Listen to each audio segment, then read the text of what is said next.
कुछ चंद टीचर जो है कुछ बच्चों के ऊपर फोकस ज्यादा फोकस फिल्टर करके उसको निकालते, क्योंकि उनको पता है कि यही 5 देगा, बाकी 95 तो लोग बैठ के पैसा देंगे।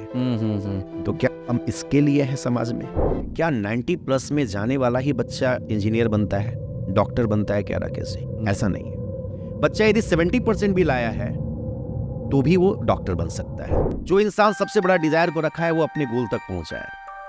अब डिजायर बड़ा होगा कैसे? सिर्फ और सिर्फ केवल आपको ये पता होना चाहिए कि हमें जाना।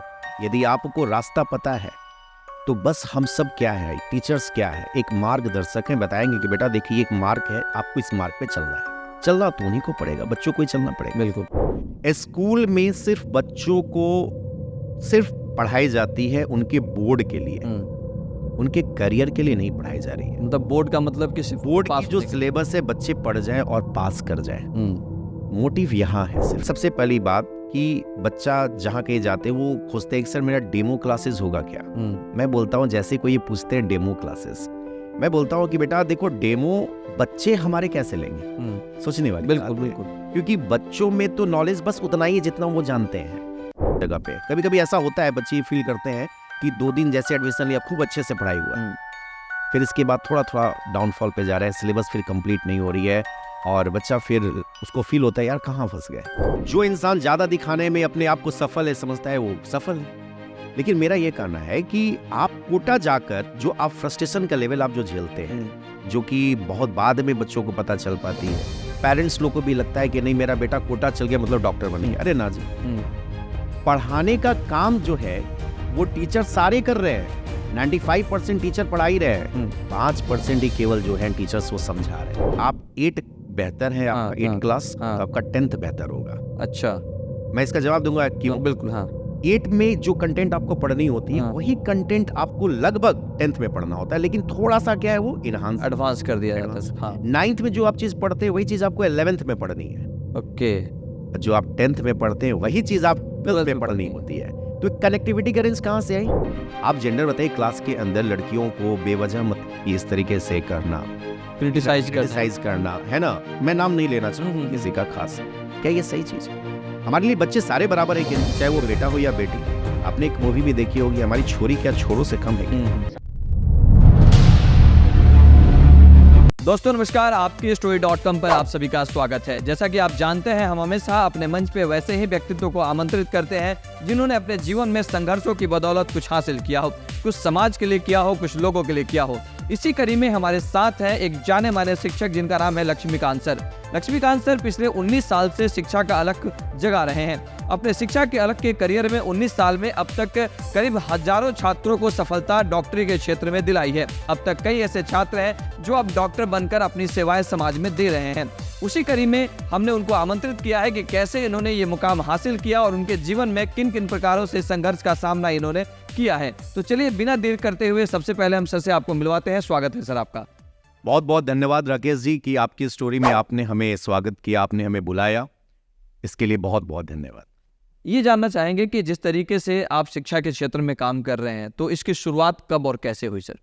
इसकी शुरुआत सर 2003 से हुई और जब से मैंने +2 पास किया और पटना में आया तो 2003 से अपनी स्कूलिंग फील्ड से मैंने शुरू की और 2003 के बाद वो हर पड़ाव को मैंने झेला, वो हर संघर्ष मैंने किया जो हर इंसान के लिए संघर्ष करना चाहिए और ये संघर्ष ही इंसान को आगे बढ़ाती है, जो अब तक ले मैंने सिखाया। और संघर्ष तो एक ऐसी चीज़ें है जो किसी भी इंसान को एक बहुत बड़े मिसाल तक लेकर जाती है राकेश से। तो शुरुआत जब आप यहाँ पे आ गए, आपने इंटर करके उसके बाद आप 2003 में जैसा कि आप बता रहे हैं कि आप पटना आ गए, तो सबसे पहले आपकी शुरुआती क्या सरकारी नौकरी की तरफ आपका रुख था या शिक्षक बनना ही आपका विचार था? मैं बता दूं आपको राकेश जी, कभी भी हमारी सरकारी नौकरी में जाने की ख्वाहिश नहीं थी। हमें हमेशा मतलब कि बच्चों के साथ जुड़कर रहना, बच्चों को पढ़ाना मेरा पैसन था। और कहा भी जाता है कि इंसान को जिस तरह पैसन हो उसी तरीके से उसकी डिटर्मिनेशन होनी भी चाहिए। हमारी पैसन थी बच्चों को सिर्फ और सिर्फ पढ़ाना। जैसा कि लोगों की सोच होती है कि उस समय जबकि आप बात कर रहे हैं 2003 की, उस समय शिक्षक बनना लोगों को लगता था कि अब कुछ नहीं हो रहा है जीवन में तो चलो शिक्षक बन गया होगा। तो इस सिचुएशन में किस तरह की आलोचनाएं आपको उस समय सुननी पड़ी, लोगों के द्वारा कहा गया? बिल्कुल आपने सही कहा कि जो लोग कुछ नहीं कर पाते वो शिक्षक बनते हैं, लेकिन मैं बता दूं कि शिक्षक वो होते हैं जो दूसरों के अंधकारों में चिराग की पैदा करते हैं। मेरा सिर्फ एक ही मानना है कि जिसकी बुनियाद जो होती है, जो इंसान के अंदर, वो कहीं ना कहीं उसके अंदर डिजायर पे होती है। राकेश जी, हमारी जो डिजायर थी, जब मैं अपने क्लास के अंदर पढ़ रहा था, एक डीके सर हमारे थे, बायो के टीचर थे।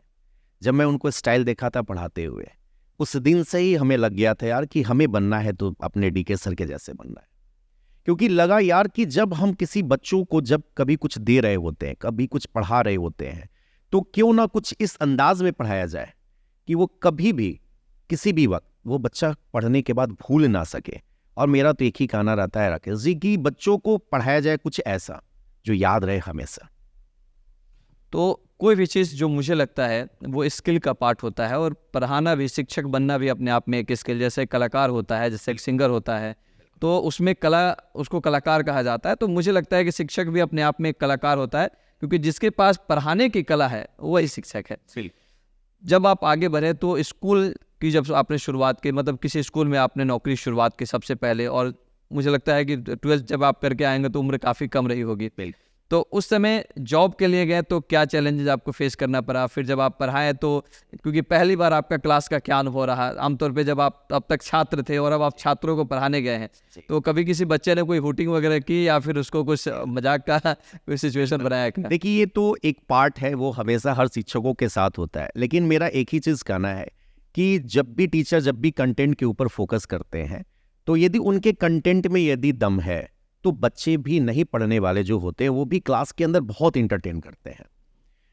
और मैं अपनी जर्नी बताऊं तो शुरुआत में स्कूल से हमारी ज़रूर हुई, धीरे धीरे फिर हम लोग कॉर्पोरेट के अंदर भी गए, कॉर्पोरेट में भी मैंने पढ़ाया, मौका मिला पढ़ाने को। और जब संघर्ष का दौर था, उस वक्त होम ट्यूशन भी हमारा कुछ सहारा था। होम ट्यूशन भी मैंने किया बच्चों के साथ, सर्वाइवल के लिए। सर्वाइवल के लिए बिल्कुल किया। पटना में लगातार 2003 से जुड़े रहना, और आज तक मैं हूँ। और मैं बताता हूँ आपको राकेश जी कि सबसे बड़ी बात क्या है ना, कि हम लोग जब कभी किसी भी चीज़ को जब हम लोग पढ़ते हैं, तो निश्चित तौर पे पढ़ना और पढ़ाना दो अलग चीज़ हो जाती है। पढ़ सब कोई सकता है राकेश जी, लेकिन पढ़ा सब कोई नहीं सकता। क्योंकि कहा गया है कि टीचिंग इज आर्ट। टीचिंग क्या है? एक आर्ट, एक कला है।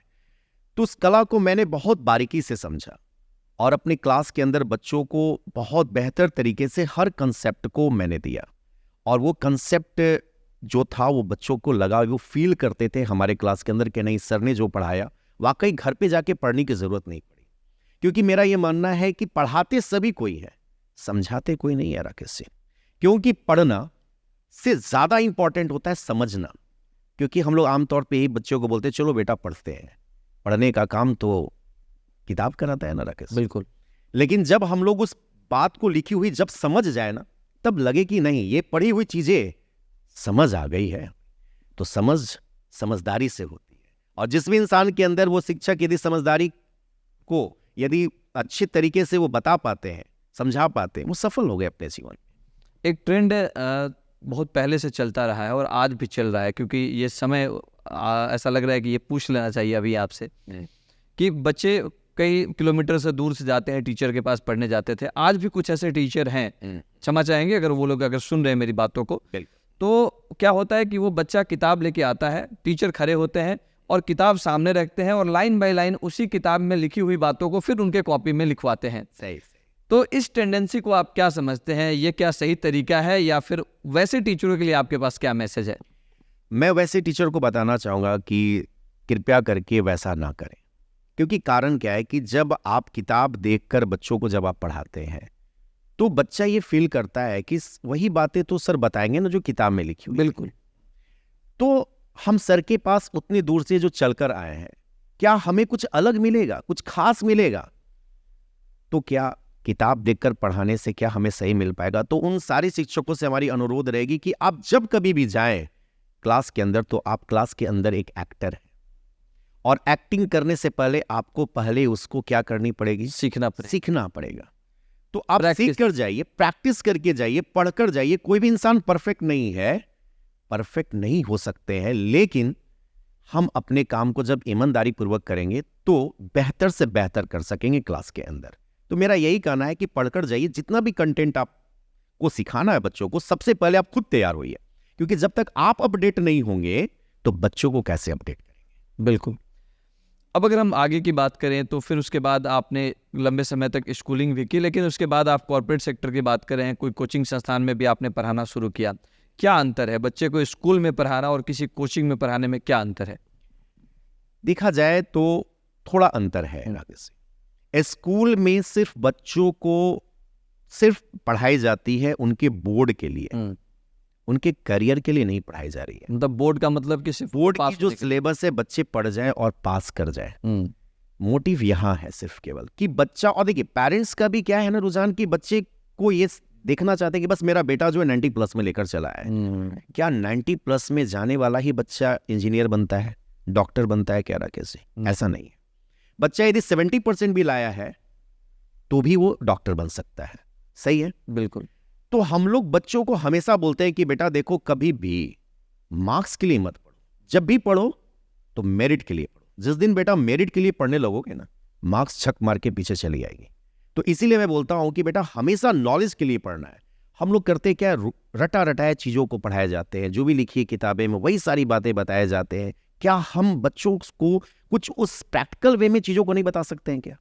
क्या उससे हटकर कुछ नई बातें नहीं बता सकते हैं? क्या यदि बता सकते हैं तो आप अपने लिए सफल हैं और उन बच्चों के लिए भी सफल। तो इस डिफरेंस में आपने 2017 में आपने अपनी कोचिंग की भी नींव रखी, जिसका नाम आपने अरमान स्टडी सेंटर आपने दिया, अरमान करियर। तो इसकी सोच कैसे आई और फिर आप कैसे बाकियों से अलग हैं? और यह भी बताएं कि क्या सिर्फ हर तरह के करियर के आप बच्चों को पढ़ाते हैं या सिर्फ नीड से रिलेटेड बच्चों को यहाँ पढ़ाते हैं? मैं आपको बता दूं राकेश जी की सबसे बड़ी बात क्या है कि अरमान, ये जो शब्द है ये डिजायर है। अरमान का मतलब ही होता है डिजायर, इच्छा। तो जिसकी जितनी बड़ी डिजायर होगी उसकी सक्सेस भी उसकी उतनी बड़ी होगी। हम लोग करते ही क्या है कि यदि सोचते भी है तो छोटी सोच रखते हैं।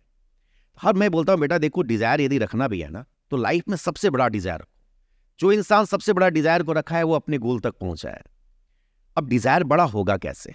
सिर्फ और सिर्फ केवल आपको ये पता होना चाहिए कि हमें जाना कहाँ है। यदि आपको रास्ता पता है तो बस हम सब क्या है, टीचर्स क्या है, एक मार्गदर्शक हैं, बताएंगे कि बेटा देखिए एक मार्ग है, आपको इस मार्ग पे चलना है। चलना तो उन्हीं को पड़ेगा, बच्चों को ही चलना पड़ेगा। बिल्कुल। तो हम बच्चों को यदि सही रास्ता दिखला दे और बच्चा उस पर चल दे तो हम भी सफल और बच्चा भी सफल। तो इसको करेंगे कैसे? इसलिए मैंने सोचा कि नहीं, हर इंसान के पास कहीं ना कहीं डिजायर छिपा है, अरमान छिपा हुआ है, और अरमान के साथ मैंने जोड़ दिया करियर। इसलिए अपनी अरमान को पूरा करो और साथ में अपनी करियर को भी बना लो। तो क्योंकि आपने शुरुआत तो कर दी, बहुत बड़ा कंपटीशन है आज के डेट में, एजुकेशन में भी अगर देखा जाए तो इंटरनल नहीं बल्कि एक्सटर्नल लेवल पे भी अच्छी कंपटीशन है। तो अरमान जो नाम आपने दिया और इसको बाकी जो कंपटीटर जो इंस्टीट्यूट, क्योंकि नीट एक ऐसा ब्रांड है कि आज के डेट में अगर हम बात करें तो लाखों छात्र इसमें शामिल होना चाहते हैं, लाखों छात्र डॉक्टर बनना चाहते हैं। उनके माँ बाप की इच्छा है कि हमारा बेटा या हमारी जो बेटी है, खास करके लड़कियां जो होती हैं उनकी कोशिश होती है या पेरेंट्स को लगता है कि उनको डॉक्टर ही बनना चाहिए। क्या बेसिक क्राइटेरिया होना चाहिए एक छात्र में नीट क्वालिफाई करने के लिए? बेसिक क्राइटेरिया ये होनी चाहिए कि वो बच्चा सबसे पहला अपने 10th बोर्ड को पास किया। मतलब हम नॉलेज के आधार पर भी बात कर रहे हैं। बिल्कुल, हाँ बिल्कुल। 10th बोर्ड वो पास कर गया अच्छे नंबर से। +2 में उसकी बैकग्राउंड बायो होनी चाहिए। यदि बायो उसकी है तो अच्छा है, और फिजिक्स के साथ साथ केमिस्ट्री भी चाहिए उसको। तो कहीं ना कहीं पीसीबी, बच्चा 2 ऑप्ट चूज करता है, पीसीबी या पीसीएम। एम वाले जो बच्चे होते हैं मैथ्स वाले वो इंजीनियरिंग सेक्टर में गए, और बायो वाले सेक्टर्स के लिए बायोलॉजी रखें। तो जब पीसीबी बच्चा जैसे अपना एम रख लेता है, उसको पता रहता है राकेश जी कि 10th में हमें करना क्या है, वो इंजीनियरिंग सेक्टर में जाना है या फिर मेडिकल सेक्टर में जाना है, वो 10th में ही डिसाइडेड है, या कॉमर्स सेक्टर में जाना है। मैं तो बोलता हूँ सारा फील्ड सही है बेटा, आप जिस फील्ड में जाओ सभी जगह बेहतर है, लेकिन आप 10th में ये डिसाइड कर लो, क्योंकि अब आपका वहां के बाद करियर आपका सेट होने वाला है। 10th के बाद ही आप डिसाइड कर लो कि हमें जाना कहाँ है वाकई में। यदि आप 10th में ये डिसाइड कर ली कि नहीं हमें मेडिकल में जाना है, तो आप +2 उसी के आधार पर करते हैं। +2 जब आप कर लेते हैं तो उसके बाद फिर अब आती है कि हम पढ़े तो पढ़े कैसे, है ना, कहाँ पढ़े, किस तरीके से पढ़े। बच्चे करते क्या है जनरली राकेश जी कि सारे मतलब की चीजें पढ़े जाते हैं। हम कहते हैं कि बहुत कुछ नहीं पढ़ना है, बहुत कम पढ़ना है। यदि बच्चा सिर्फ और सिर्फ केवल एनसीईआरटी के ऊपर फोकस करे, सिर्फ एनसीईआरटी को फोकस करे, हर लाइन को एकदम बारीकी से पढ़े, उससे ज्यादा पढ़ना ही नहीं है। अब बात भी आती है कि एनसीईआरटी तो समुद्र है, आखिर पढ़ेंगे कैसे उसको? तो उसको पढ़ने का बहुत सिंपल सा एक तरीका है। आप जिस चीज को पढ़ते हैं उस चीज को आप लिखते नहीं है। जनरली बच्चों में प्रैक्टिस की लेवल का कम होने का रीजन क्या है कि बच्चा सिर्फ पढ़ लिया। मैं राकेश जी एक सबसे बड़ा एक मूल मंत्र देना चाहूंगा कि जो भी बच्चे पढ़ रहे होते हैं ना, एटलीस्ट कम से कम 5 टाइम्स उस चीज को लिख लें। क्योंकि हमें हमारे बाबा जो थे, हमारे दादा परदादा थे, वो हमेशा कहा करते थे पोता जब तक आप लिखोगे नहीं ना चीजों को तब तक ये याद नहीं रहेगी। बिल्कुल। और हम लोग करते क्या है, सिर्फ केवल पढ़ जाते हैं, लिखने की बात तो छोड़ दीजिए, 1 टाइम्स भी नहीं लिख पाते हैं। यदि आप 5 टाइम्स को लिख लो तो वो केवल याद नहीं रहेगा, वो जीवनोपर्यंत रहेगा, वो हमेशा आपको याद रहेगी। तो मैं बस एक छोटा सा यही कहूंगा सारे बच्चों को कि बेटा जब कभी भी कुछ भी पढ़ो, चाहे फिजिक्स में आप न्यूमेरिकल बना रहे हो, आप फार्मूलाज याद कर रहे हो, केमिस्ट्री में कोई भी चीज आप कर रहे हो, तो उसके ऊपर आपको लिखना सबसे ज्यादा जरूरी। एटलीस्ट 5 टाइम्स जरूर आप लिखिए, कभी नहीं भूलिएगा। मुझे लगता है लिखने से, क्योंकि आप पढ़ने के साथ जब आप लिख रहे हैं तो आपकी रीप्रैक्टिस साथ में हो रही है, एक्चुअली प्रैक्टिस हो रही है, और आप 2 वे तरीके से पढ़ाई कर रहे हैं। एक आप आंखों से उसको डायरेक्ट दिमाग में डिपॉजिट भी कर रहे हैं, और जो चीज़ें डिपॉजिट हो रही है वो फिर आपके हाथों से लिखते हुए वो प्रैक्टिस भी दिमाग कन्वर्ट, क्योंकि इनपुट हो रहा है और फिर दिमाग प्रोसेस करके लिखने की प्रक्रिया से उसकी प्रैक्टिस भी कर दे रहा है। Yes, तो इसलिए दिमाग में जब ज़्यादा बार रिपीटेंस आएगा तो वो दिमाग उसको ज़्यादा याद रखेगा। बिल्कुल।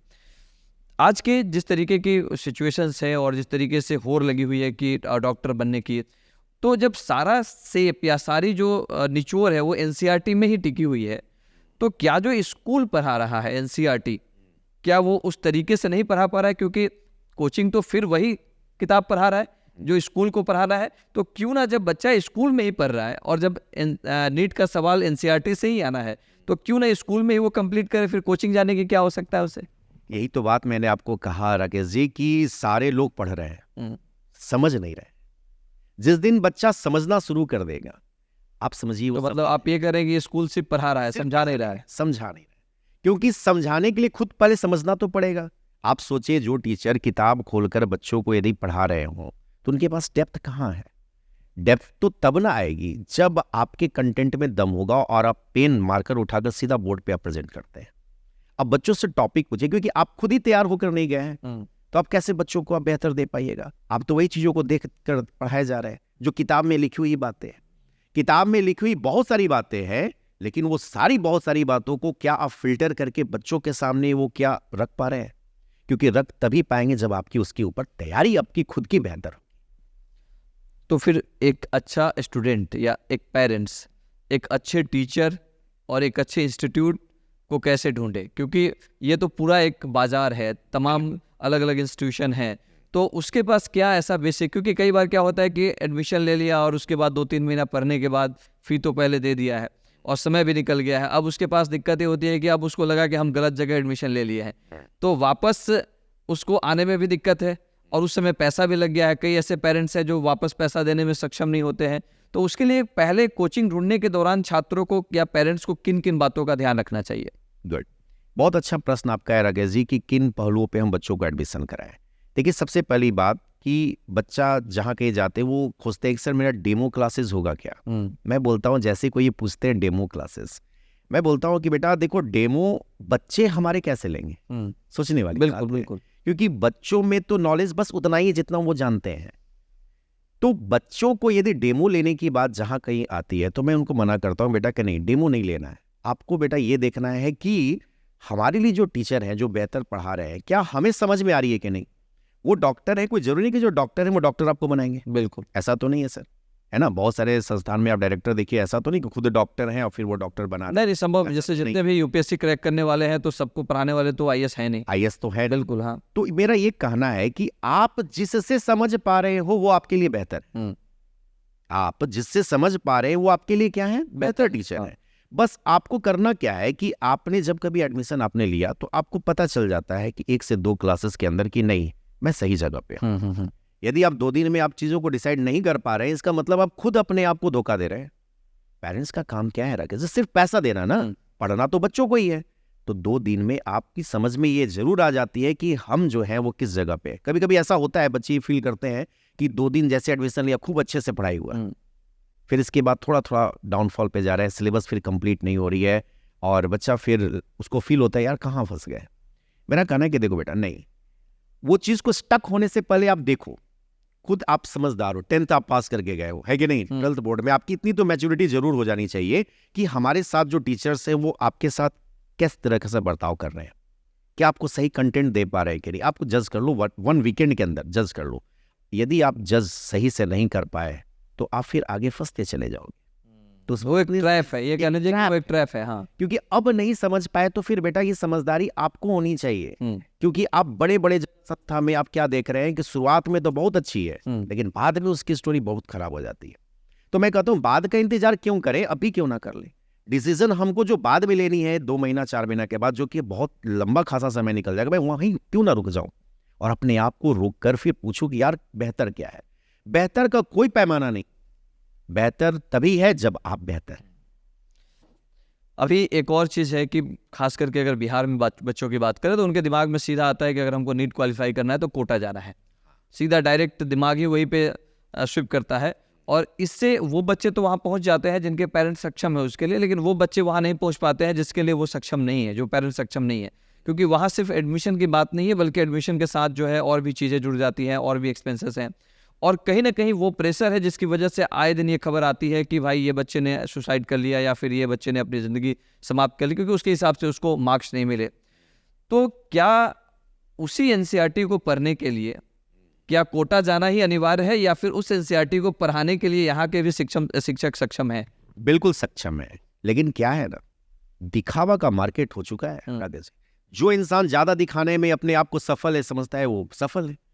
लेकिन मेरा ये कहना है कि आप कोटा जाकर जो आप फ्रस्ट्रेशन का लेवल आप जो झेलते हैं, जो कि बहुत बाद में बच्चों को पता चल पाती है, पेरेंट्स लोग को भी लगता है कि नहीं मेरा बेटा कोटा चल गया मतलब डॉक्टर बन गया। अरे ना जी, पढ़ाने का काम जो है वो टीचर सारे कर रहे हैं, 95% टीचर पढ़ा ही रहे हैं, 5% ही केवल जो है टीचर्स वो समझा रहे हैं। इसलिए मैं बार बार जोर इसी चीज पे दे रहा हूं कि पढ़ाना नहीं है, पढ़ाने का काम किताब करता है, समझाने का काम शिक्षक करते हैं। तो हम जैसे सारे शिक्षक क्या अपने आप को क्या ट्रैक चेंज कर सकते हैं? यदि कर लीजिए, नहीं करते हैं तो हम अपने आप को भी धोखा दे रहे हैं और हमारा भविष्य जो है बच्चा उसको भी धोखा दे रहे हैं। एक चीज जो बार बार आप रिपीट कर रहे हैं ना कि पढ़ाने का काम किताब करती है। यस, मतलब किताब भी बोलती है। यस, किताब आपको फील करना है, तो वो तो बोल, उसकी जितनी अपनी क्षमता है वो अपने अनुसार से आपको बोल रही है, क्योंकि उसको लिखने वाले ने आपको समझाने के हिसाब से लिखा है। यस, टीचर का सपोर्ट आपको सिर्फ ये चाहिए कि उसके जो डिटेल्स हैं, थोड़ी सी और भूमिका डिटेल करके आपको समझाए, ताकि आपके जहन में, आपके दिमाग में परमानेंटली सेट हो जाए वो। बिल्कुल, यही समझाने के बाद मैं बार बार इस पे फोकस कर रहा हूँ कि पढ़ाना नहीं है, क्योंकि 95% बच्चे पढ़ रहे हैं और टीचर भी 95% पढ़ाई में लगे नहीं, और वो 95% तो किताब भी ऑटोमेटिकली पढ़ा ही रहा है ना, वो तो पढ़ाने के लिए किताब है ना। बिल्कुल बिल्कुल, वो सपोर्ट हैंड है, वो हम लोग जिसको बोलते हैं सर मटेरियल एड्स है, वो हम लोग जो कि यूज करते हैं सारे टीचर्स। लेसन प्लान में भी टीचर्स लोग लिखते हैं कि हमने मटेरियल यूज क्या किया, सपोर्ट क्या लिया, तो किताब से डस्टर है, चौक है, ये सारे लेते हैं। वो सपोर्ट है, वो सपोर्ट इसलिए है कि बस आप उसके से जुड़कर रहे, उससे बाउंड्री में ही रहे, उससे बाहर ना जाए, बस उतना ही है। तो उस सारी चीजों को आप समझाने में कितना ज्यादा सफल है, ये सबसे ज्यादा इंपॉर्टेंट वाली बात है। इस पूरे अगर हम क्वेश्चन नीट की बात करें तो इस पूरे में जो सवाल आते हैं वो क्या 6 to 12 के बीच से आते हैं, या मतलब कैसे, इसका जरा एक बार डिटेल थोड़ा मैं बताना चाहूंगा। जो देखिए बेस हमारा स्टार्ट हो जाता है 8 से, जो बच्चे 8 में पढ़ते हैं कंटेंट वो 10th में पढ़नी होती है थोड़ा सा। तो मैं बोलता हूँ बच्चों को देखो बेटा, यदि 8 आपका बढ़िया है ना, 10th आपका अच्छा होगा, यदि 10th अच्छा है तो 12th अच्छा होगा, और जिन बच्चों का 9th अच्छा है उनका 11th अच्छा होगा। अच्छा, क्योंकि पढ़ाई की जो कनेक्टिविटी है ना यहीं से शुरू हो गई। एक बार फिर से रिपीट कीजिएगा। यदि आप 8 बेहतर है, आपका 8 क्लास, तो आपका 10th बेहतर होगा। अच्छा, मैं इसका जवाब दूंगा क्यों। बिल्कुल, हाँ। 8 में जो कंटेंट आपको पढ़नी होती है वही कंटेंट आपको लगभग 10th में पढ़ना होता है, लेकिन थोड़ा सा क्या है वो एडवांस कर दिया जाता है। हाँ। 9th में जो आप चीज पढ़ते हैं वही चीज आपको 11th में पढ़नी है। ओके, जो आप 10th में पढ़ते हैं वही चीज आप 12th में पढ़नी होती है। तो कनेक्टिविटी का रेंज कहाँ से आई? 8 क्लास से ही आ गई। अब बच्चे क्या करते हैं, यहीं पे सो जाते हैं। 8 क्लास से ही यदि बच्चों को सही तरीके से फोकस, मैं तो बोलता हूँ 7 से ही बच्चों को हाँ। रखना चाहिए, लेकिन 8 में यदि बच्चा आ गया ना, उस पे पूरी एकदम पेरेंट्स की कंसंट्रेशन अपने बच्चों के लिए 100% रखनी चाहिए। केवल बच्चा ही नहीं, पेरेंट्स का भी एक सपोर्ट होना जरूरी है, एक आसपास जो कम्युनिटी है उसका भी एक सपोर्ट जरूरी है। मैं बोलता हूँ कि बच्चा कोई डॉक्टर बन गया, क्रेडिट मैं क्यों लूं? उसमें क्रेडिट उसका टीचर का भी है, उसके स्कूल टीचर का भी है, उसके पेरेंट्स का भी, उसके कम्युनिटी का भी है। हम लोग बोल देते हैं कि मेरा बेटा है, ये मेरा बच्चा है, मेरे इंस्टीट्यूट से पढ़ा है, ये मतलब कि टॉप करेगा, मैंने इसको रिजल्ट दिया। अरे ना भाई, क्रेडिट मैं क्यों, मेरे वजह से इसका रिजल्ट हुआ? नहीं, अगर इंस्टीट्यूट की वजह से या अगर टीचर की वजह से ही रिजल्ट है तो फिर उस स्कूल में या उस कॉलेज में पढ़ने वाले सभी सफल होने चाहिए थे। लाखों बच्चे जाते हैं कोटा, राकेश जी, क्या लाखों बच्चे मतलब कि नीट निकालते हैं क्या? बिल्कुल नहीं। नहीं, केवल 1%। तो 1 से 2% जो बच्चे रिजल्ट निकालते हैं तो उसका क्रेडिट ले रहे हैं वो। हाँ, 98% तो मतलब कि बच्चे पैसा दे रहे हैं 2% को पढ़ने के लिए। आप सही, आप इसको ट्रैप को पकड़िएगा कि रिजल्ट देना कैसे है, सिर्फ मात्र मतलब कि 2% को, और टीचर भी जान रहे हैं, वो मैनेजमेंट हेड भी जान रहे हैं, हमको सब रिजल्ट नहीं देना है। और जो रिजल्ट लेने वाला है वो तो फीटर है ना। बिलीव नहीं करिएगा, आप भी जानते होंगे संस्था के अंदर बच्चों में आप पूरे एकदम 60, 70, 80, 90, 150, 200 बच्चे बैठा के पढ़ा रहे हैं। क्या आप उसको पढ़ा रहे हैं? उसको आप पढ़ा नहीं रहे। बच्चा अपने आप को वहां पे क्रश कर रहा है, क्योंकि बच्चे को क्या चाहिए? मजा चाहिए, और मजा ले रहा है वो बच्चा। और टीचर्स भी कर क्या रहे हैं? उनको पता है मजा दे रहे हैं वो, मजा वो दे रहे हैं। आप देखिए, पढ़ाई के अंदर हम किसी इंसान के नाम नहीं लेंगे, पढ़ाई के अंदर आप जातिवाद नहीं, और धर्म का भी ले लीजिए, और साथ में जेंडर पे भी हम लोग करते हैं यार। आप जेंडर बताइए, क्लास के अंदर लड़कियों को बेवजह मतलब इस तरीके से करना, क्रिटिसाइज करना, है ना, मैं नाम नहीं लेना चाहूँ किसी का खास, क्या ये सही चीज है? हमारे लिए बच्चे सारे बराबर है कि नहीं, चाहे वो बेटा हो या बेटी? आपने एक मूवी भी देखी होगी, हमारी छोरी क्या छोरों से कम है क्या? तो मैं यही बात को देता हूं कि क्यों ऐसे ऐसे लैंग्वेज को हम लोग यूज करते हैं, क्योंकि टीचर जो है ना वो मिरर है बच्चों के लिए, और हम जैसा मिरर उसको दिखलाएंगे वैसा ही वो दिखे। हम करते क्या है जनरली, किसी को बोलते हैं ये बच्चा बहुत, हम लोग क्रिटिसाइज इतना कर देते हैं राकेश जी बच्चों को, क्लास के अंदर ह्यूमिलेशन, आप बिलीव नहीं कि आपने भी झेला होगा। वो बच्चा मतलब कि लगता है यार कि हम कर क्या रहे हैं, पाप कर रहे हैं क्या, पढ़ रहे हैं सो। अब बच्चा जरा सा सोचिए कि जो 8, 9, 10th में पढ़ रहा है बच्चा आपसे क्वेश्चन पूछता है, चुप बैठो, तुमसे तो नहीं बनेगा, तुमसे तो ये होगा नहीं, तुम ये कुछ कर नहीं पाएगा। ये क्या है राकेश जी? बच्चों की ह्यूमिलेशन नहीं है क्या? वो बच्चा जो मतलब माइंड, मैंने ये तो अपने, मेरे दादाजी थे जो इंजीनियर थे हमारे बिजली डिपार्टमेंट में, और बाबा बोलते थे कि देखो पोता, किसी का दिमाग कमजोर नहीं होता है, mind is just like mirror. Mind क्या है? एक मिरर है। ये डिपेंड करता है उस टीचर के ऊपर कि उसको वाइप कैसे कर रहे हैं, और जितना वो उसको वाइप करेंगे, साफ करेंगे, क्लीन करेंगे, उतना पारदर्शिता होगी। बच्चों का दिमाग कमजोर नहीं होता है, हम लोग कमजोर बना रहे हैं उसको। कुछ चंद टीचर जो है कुछ बच्चों के ऊपर ज्यादा फोकस फिल्टर करके उसको निकालते, क्योंकि उनको पता है कि यही 5 देगा, बाकी 95 तो लोग बैठ के पैसा देंगे। तो क्या हम इसके लिए है समाज में? क्या समाज हमें ये अलाउ करता है? ये क्या, समाज को छोड़ दीजिए, क्या हमारा ये पर्सनल मोरल वैल्यू ये क्या अलाउ करता है कि हम ऐसा काम को करें? नहीं, और एक और चीज जो नया ट्रेंड चला है, अगर नीट से कोई बच्चा क्वालिफाई करे या कुछ भी कर रहा है तो उसको ढोल नगारे के साथ पूरे बाजार में घुमाना, और ये कुछ नई चीजें मैं देख रहा हूँ आजकल। 5 बच्चों को प्रमोट कर रहे हैं तो 95 बच्चों को टाइम में जो बाकी बच्चे जो उन्हीं के साथ जुड़े थे, हाँ, उनका इमोशन इसका मतलब उनके लिए बिल्कुल नहीं है, बिल्कुल नहीं है, क्योंकि आप एक तरह से मजाक बन रहा है उनका कहीं। बिल्कुल, आप तो मजाक खुलेआम लोग बना रहे हैं। यानी आपने शिक्षा को अब बाजारीवाद कर दिया। आप प्रमोट कर रहे हैं सिर्फ कुछ चंद बच्चों को लेकर। क्यों? आपके 2 बच्चे आपने फीस दिया था क्या आपको पढ़ाने के लिए? क्या 2 बच्चे से आपकी संस्था चल रही थी क्या? 2 बच्चों के फीस से आप उस टीचर का पैसा दे रहे थे क्या? आप लाखों का पैकेज टीचर्स को देते हैं कोटा में, क्या 2 बच्चों का फीस लेकर? बिल्कुल नहीं, सभी बच्चे पैसे दे रहे हैं और बराबर दे रहे हैं। तो आपने क्या कर दिया? उनके साथ फिल्टर कर दिया। बढ़िया, अच्छा किया। सारे बच्चे हमारे अच्छे नहीं हो सकते हैं, ये कहाँ लिखा हुआ है सर? किस किताब में लिखा हुआ है कि सारे बच्चे नहीं? और जिस भीड़ से रिजल्ट निकल के आती है, देखिए सुपर 30 में आनंद सर ने 30 स्टूडेंट को रखा, 30 स्टूडेंट का रिजल्ट दिया ना। वो कहाँ मतलब कि चाहते तो कर सकते सर, 300 कर सकते थे, सुपर 300 कर सकते थे। उनको पता था कि हम नहीं कर सकते हैं, उन्होंने 30 पर ही लिया, लेकिन किया ना, रिजल्ट दिया ना। बिल्कुल, भीड़ नहीं लगाया, मजाक नहीं बनाया किसी का। उन्होंने जिनको रखा उनको रिजल्ट दिया। ऐसे टीचर को हम सत अपने दिल से धन्यवाद देते। बहुत अच्छी अच्छी बातें हुई और मुझे लगता है कि काफ़ी इन्फॉर्मेटिव एक तरह से ये सेशन गया। लेकिन एक चीज़ हम जानना चाहेंगे कि पेरेंट्स जो आज के डेट में जो बच्चे, क्योंकि आपके पास इतने साल में बच्चे आ रहे हैं, तो पहले के बच्चे और पेरेंट्स में और आज के बच्चे और पेरेंट्स में क्या डिफरेंस पाते हैं? बहुत आकाश जमीन में फर्क है। हम्म, पहले की पढ़ाई में बच्चे के पास डिसिप्लिन था, हम्म, आज नहीं है। पेरेंट्स भी तंग आ चुके हैं। वो सिर्फ और सिर्फ एक कारण है, वो है मोबाइल एप्लीकेशन। मैं नहीं बोलता हूँ कि वो खराब है, वो अच्छा है, वो बेहतर है, लेकिन कब हमको किस समय कितने समय के लिए उसको इस्तेमाल करना है इसको पता नहीं है। और बच्चों में आजकल देखिए चिड़चिड़ापन आने का सबसे बड़ा रीजन क्या है? मोबाइल से चिपकेपना। और पेरेंट्स भी मतलब जो है वो निश्चिंत है, बेटा कुछ भी तंग कर रहे हैं ना, वो करके मोबाइल पकड़ लो बेटा। अब माँ बाप भी अपने आप को फ्री कर लिए। आप देखिएगा राकेश जी, आने वाले समय में बता रहा हूँ आपको कि बच्चा चिड़चिड़ा होता जा रहा है। मैंने तो एक ऐसा फेसबुक पे, आपको मैं एक छोटा सा बात बता दूं, फेसबुक पे मैंने देखा कि माँ जो है बैठी हुई है और तड़प रही है और बेटा उसका मोबाइल पे ऐसे रील चला रहा है, और माँ जो ऐसे ऐसे हाथ करके करके बेटा मेरा प्राण निकल रहा है करो, उसको ध्यान है ही नहीं अपने माँ के ऊपर, वो मोबाइल पे पूरा चिपका हुआ है। और ऐसे करते करते उसकी माँ की जान चली गई। देख लो उसको।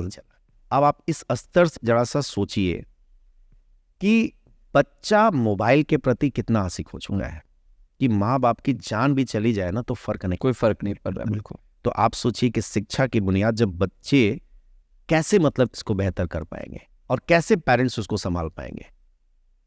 तो किससे हमको कितना लगाव रखनी है, किससे नहीं रखना है, ये तो आपके अपने विवेक के ऊपर होना चाहिए। तो समझदारी से काम कीजिए, बेहतर से कीजिए, निश्चित तौर पे आपका लाइफ सफल होगा। हम ये नहीं कहते हैं कि रास्ते कठिन है, कठिन जरूर हैं, परेशानियां आएंगी, प्रॉब्लम्स आएंगे, चैलेंजेस आएंगे आपके लाइफ में, हर जगह प्रॉब्लम्स है, हर जगह मतलब इश्यूज है, लेकिन आपको उस वक्त अपने आप को संभाल के रखना है, हर सिचुएशन में आपके साथ संभाल के रख के।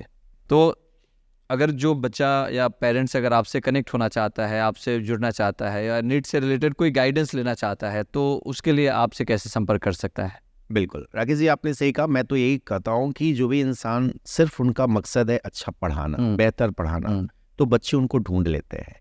उसी प्रकार से यदि हमें पूरी आस्था हो जाए भगवान के प्रति, तो भक्त को भगवान के पास जाने की जरूरत नहीं, भगवान भक्त को ढूंढ लेते हैं। बस आपकी आस्था होनी चाहिए। आस्था होनी चाहिए, है ना। तो यदि आपने पूछ ही दिया है तो मैं बता देता हूँ, ईस्ट बोरिंग कैनाल रोड में है और हमारी संस्था एक स्कूल कैंपस के अंदर ही चलती है। SIP हमने करके रखा है सर के साथ, नहीं स्कूल इंटीग्रेटेड प्रोग्राम जिसको बोलते हैं, और 2017 से हमारी ये संस्था चल रही है। निश्चित तौर पे हम नए चीज़ों की ओर बढ़ रहे हैं धीरे धीरे, और एक आने वाले समय में हम लोग नीट के ऊपर और भी अच्छे कंटेंट्स देने जा रहे हैं अपने लाइफ के साथ। हमारे साथ टीचर्स भी बहुत बेहतर इस बार जुड़ रहे हैं और इस बार कुछ खास करेंगे, कुछ नए अंदाज के साथ करेंगे। चलिए, बहुत बहुत धन्यवाद, आपने अपना समय दिया और अपने जो विचार थे, जो आपके अनुभव थे, वो निश्चित तौर पे हमारे दर्शकों के काम आएंगे। मूलतः मैं बता दूं कि बहुत सारे मुद्दे पे इन्होंने जो बात रखी है वो सभी अगर आप गौर से सुनेंगे और सुन रहे होंगे तो आपके लिए फ़ायदेमंद है। और मुझे लगता है सिर्फ सुनना ही जायज़ नहीं है, बल्कि सुनने के बाद आप जब उस पर अमल करेंगे तभी हमारा ये प्रोग्राम सफल हो पाएगा। तो आपका बहुत बहुत धन्यवाद फिर से। Thank you so much. बहुत धन्यवाद आपको भी राकेश जी। Thank you.